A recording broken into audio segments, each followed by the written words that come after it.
Hello everyone, how you doing? My name is Aidan Raftery and you're very welcome to this, the very first episode of Ballinagare Manor United update with myself, Aidan Raftery, and I'll be with you every week and also hoping that we'll be able to get other people involved in the club to discuss matches, both previous and matches that are coming up, and how we discuss how the team played and all that, and also what's going on in the club as well. So we hope you'll enjoy this, the very first episode. And just to start off, just to bring you up to date on the first team. It's been a very interesting first half to the season. We drew, I suppose, a few key results. We drew with Shivan Rovers, a very good performance. Again, we could have won, but I think balance on fair balance, it was a result. There was a couple other games maybe we could have won, but we have come up against some very good teams in the first half of the season. This season is kind of similar to the previous season. Obviously, last season we won a shield, and we were unlucky to lose the playoff final, and of course a cup final as well. So, but we have progressed this season. We've had a better start to the season, or a better first half to this season, and last season we really kicked off in the second half of the season, which we have done. Obviously, the first half so far, since Christmas, we have gone on a good bit of a run in the league, and we are also into the next round of the Connacht Shield. We won the previous round, and we are playing Con Rangers tomorrow away in near Castlebar. So hopefully we can win that and go on to the next round. But we know how a good team Con Rangers are. So so that brings you up to date on the first team. On the reserves team, the reserves team are unbeaten in the league, in the reserves league.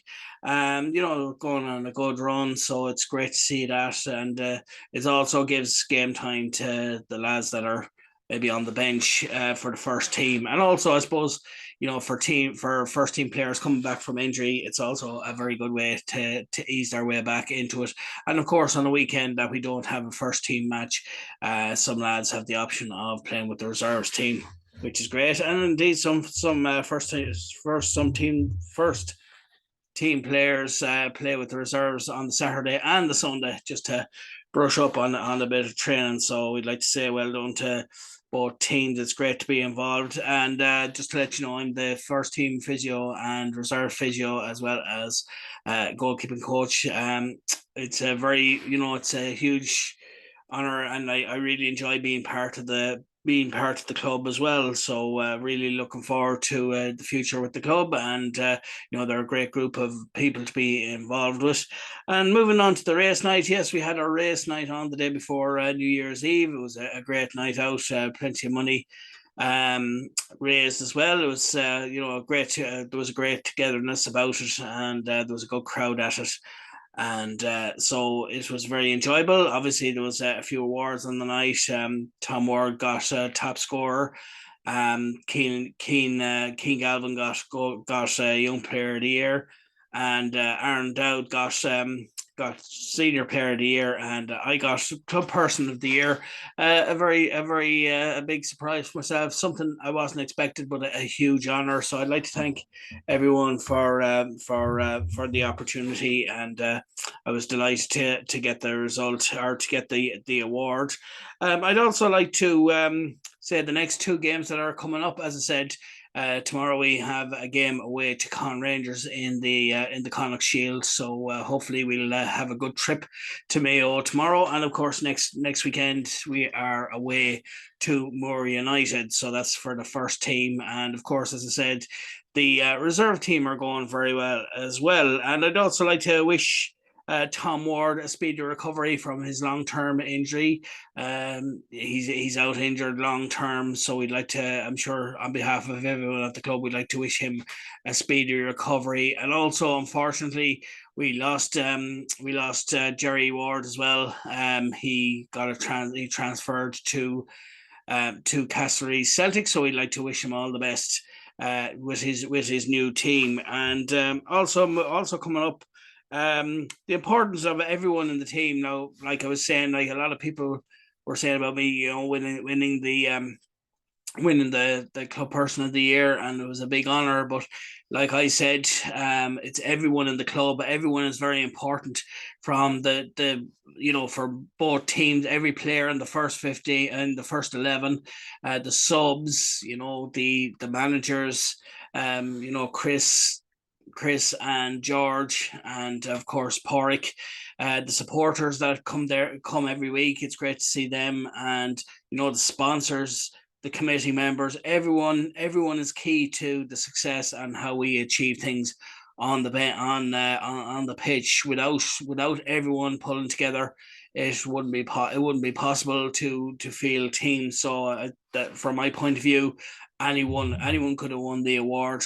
And so for me, it's not just an award for me; it's an award for everyone who puts in an effort every week. From the people on the committee to the players that train hard and come to the matches each week, the management, and of course the great supporters. So we'd like to hopefully we can win our upcoming games and have a good run like we did last year. We finished in the top half of the table. So it's going to be interesting to see how we get on. And of course, we had the addition last year of Alan Kane, former League of Ireland player. It's great. It was great to have him on board. And of course, we had some new additions to the squad as well, which is great to see. And yeah, so there's a great atmosphere in the club, which is great to see. And we always have great crack. And recently as well, there was a pool tournament last weekend, and that was a successful night. And it's all great for team bonding, and I think that's essential in the club. And there's a really good feeling about it. So as always, like I said, I'm looking for people so that we can have a discussion every week, to discuss about matches that have happened the previous week and looking ahead to the next match. And if anyone has anything as well that that they would like us to mention on this podcast, and yeah, they can get in touch with me. They can get in touch with me on by texting or sending a WhatsApp message to 089 430 4496, or emailing AR Sports Therapy Clinic at outlook.ie. And also, don't forget, you can access all the videos that I have are up on my YouTube channel, AR Sports Therapy Clinic. So you can get all the interviews that are up on that. This will be going up on YouTube as well. So we've come to the end of this, the first update, Ballinagare Manor update, and we hope you'll continue to tune in. And if anyone would like to get involved in this with me and have a chat every week, why not let me know? Again, you can get in touch on 089 430 4496, or else email AR Sports Therapy Clinic at outlook.ie. So until next week, thank you. Bye.